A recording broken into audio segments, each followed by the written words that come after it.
partially. Just two questions. One on Chicago. There have been some reports that they've increased police presence on transit trains since the letter you sent this week. Do you have any reaction to how Chicago and Illinois are responding? And I just want to go back to helicopter language for a second. Do you feel confident that nothing in the NDA would bind you or require you to roll back any of the safety provisions on mixed helicopter commercial traffic?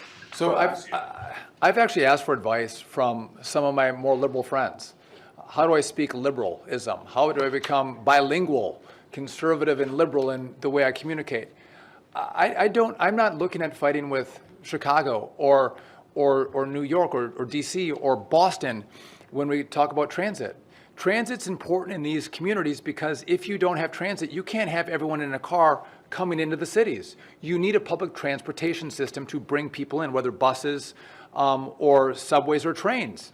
The problem is that if Americans or the states or the cities pay for the transit system, it should be clean and it should be safe. They're not homeless shelters. And so I'm trying to use the equity that I have. I don't run the systems, but we do offer money to the systems to operate them. I'm asking, would you please up your game? Could you make it safer? Could you make it cleaner? And if you refuse, we'll withhold money. That's the only leverage I have. But I think good government would say every citizen, again, this is not partisan, Republicans and Democrats love clean trains, and they love safe trains. And if you're a liberal, I think you say, I want more people on trains. Well, the way you do that is make the experience better. If the Europeans, if Asia can do this well, why can't America do it well? And I think the answer to that is there's a whole bunch of social engineering that these cities are trying to do around transit. They should stop.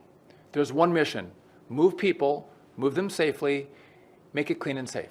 And if you speak liberal and you can help me communicate that better to these cities, I would welcome that. But yes, what I'm doing doesn't seem to be working, and it seems to be pretty simple and pretty bipartisan.